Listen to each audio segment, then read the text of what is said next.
ఏకలు వాదించడానికి కారణం అది.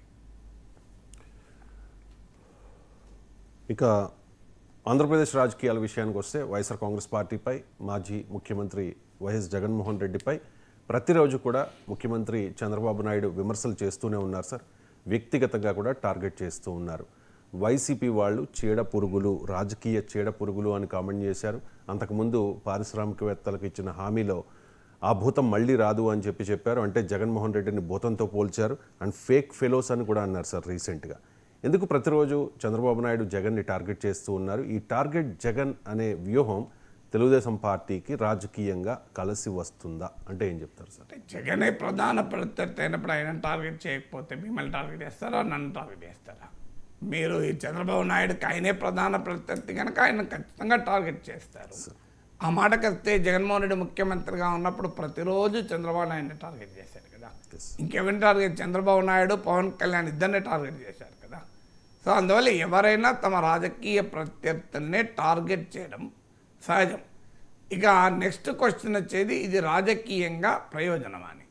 ఆంధ్రప్రదేశ్కి వచ్చేవరకు ఏంటంటే, నేను నిన్న కూడా చెప్పాను, పబ్లిక్ ఇష్యూస్ పైన ఫైట్ చేస్తాం రెండు పార్టీలకు ఇష్టం లేదు. ఎందుకు ఇష్టం లేదంటే కొన్ని కామన్, మీకు ఉదాహరణకు పోలవరం ఉంది.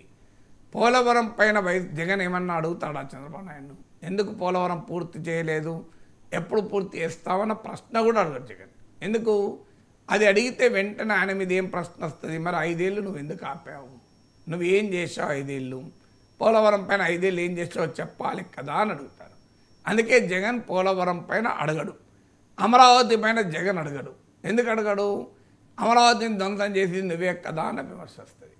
సో అందువల్ల జగన్మోహన్ రెడ్డి పథకాలు అమలు చేయలేదని చంద్రబాబు నాయుడు అడగడు. ఎందుకంటే జగన్మోహన్ రెడ్డి పథకాలను ఎదుర్కోవడానికే సూపర్ 6 పెట్టారు కదా. సో ప్రత్యేక హోదా ఇద్దరు అడగరు.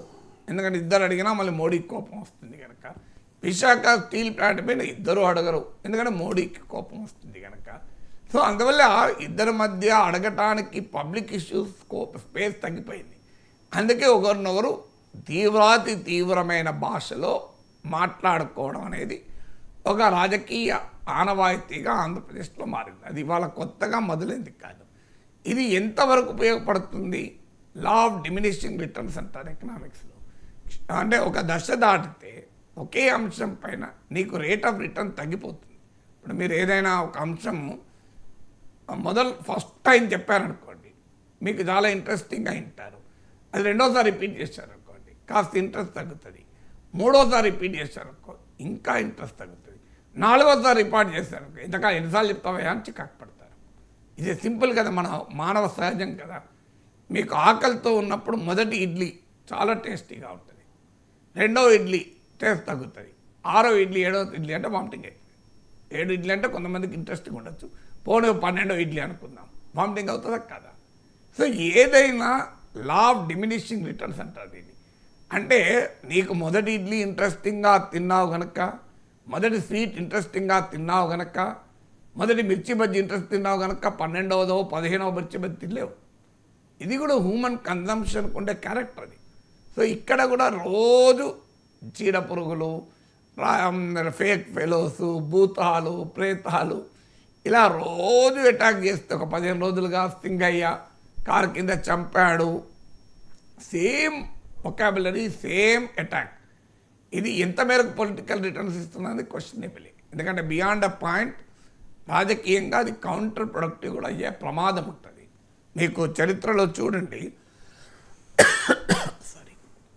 మీరు చరిత్రలో చూడండి, మీకు ఎవరైతే విపరీతంగా టార్గెట్ చేయబడ్డారో వారు పొలిటికల్గా బలపడ్డ ఉదాహరణలు కూడా ఉన్నాయి. మీరు నరేంద్ర మోడీ, డొనాల్డ్ ట్రంప్, కేసీఆర్ ప్రత్యర్థులు విపరీతంగా అటాక్ చేశారు. ఏమైంది? అది 2014కి ముందు మీకు కేసీఆర్కి లాభమైంది, మీకు మోడీకి లాభమైంది, మీకు ట్రంప్కి లాభమైంది.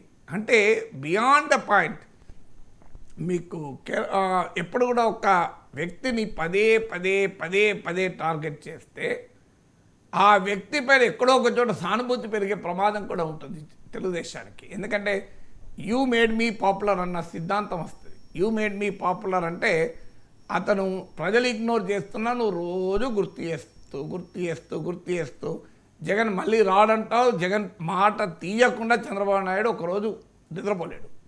జగన్ లేడు, ఇక జగన్ ఎక్కడిది, 11 సీట్ల పరిమితమయ్యాడు. నెక్స్ట్ టైం అయితే ఒకటి కూడా రాదు, అసలు ఇక ఆ భూతం రాదు, భూస్థాపితం అయిపోయింది అని నేను చెప్తున్నా అంటారు. మళ్ళీ ఎవ్రీ డే జగన్ను తిట్టకుండా ఆ 2 ఛానల్లో, ఆ 2 పత్రికల్లో వార్తలు ఉండవు, చర్చలు ఉండవు. ఇక చంద్రబాబును తిట్టకుండా ఆ ఒక్క పత్రికలో, ఒక్క టీవీలో ఎలాగో వార్తలు ఉండవు.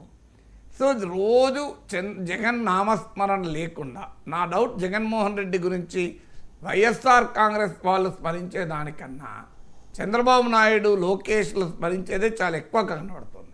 పవన్ కళ్యాణ్ చాలా తెలివిగా తగ్గించాడు. మీరు గమనిస్తే పవన్ కళ్యాణ్ సందర్భం వచ్చినప్పుడు జగన్మోహన్ రెడ్డి అటాక్ చేస్తున్నాడు, చేయడం లేదని నేను అనడం లేదు. కానీ ప్రతిరోజు అదే కార్యక్రమంగా పెట్టుకొని ఇక రోజు జగన్మోహన్ రెడ్డి తిట్టే కార్యక్రమం పవన్ కళ్యాణ్ చేయడం లేదు తెలివిగా. సో ఆయన వ్యూహం కరెక్ట్ అది. ఎందుకంటే బియాండ్ ఎ పాయింట్ నీ పాలన ద్వారా ప్రజలే జగన్మోహన్ రెడ్డి చీదరించుకునేలా చేయాలి. చూడు చంద్రబాబు నాయుడు ఇంత అద్భుతంగా పాలిస్తున్నాడు, ఆ జగన్మోహన్ రెడ్డి ఎందుకు ఇలా చేశాడు అని ప్రజలు అనుకోవాలి. కానీ నిరంతరం జగన్మోహన్ రెడ్డి అన్యాయం చేశాడు, నేను చాలా బాగా చేస్తున్నాను, జగన్మోహన్ రెడ్డి అన్యాయం చేస్తాను, నేను చాలా బాగా చేస్తున్నాను అన్నావు అనుకోండి, చాలా బాగా చేస్తున్నారన్న అభిప్రాయం ఉన్నవారు కూడా ఇన్నిసార్లు చెప్పుకుంటాను ఏం చేసిండయ్యా అంటారు, ఒక దశ వస్తే. సో అందువల్ల నీకు ఎప్పుడు కూడా అంత నేనున్నాను, నేనేం మాట్లాడకపోతే మీరే అంటారు నాగేశ్వర సారు ప్రపంచ పరిణామాలు చర్చించాడు, జాతీయ పరిణామాలు చర్చించాడు, రాష్ట్ర రాజకీయాలు చర్చించారు, నాగేశ్వర్ గారు చాలా విషయాలు మాట్లాడతాడు, చాలా విషయాలు తెలుసు అంటారు. నేనే అన్నాను అనుకో, నాకు చాలా విషయాలు తెలుసు రవిశంకర్, నాకు తెలిసినంతగా ఎవరికి ఇది లేదని అనుకోండి. మొదటిసారి వింటారు, 4వసారి ఇది పిచ్చి పట్టిందంటారు నన్నే.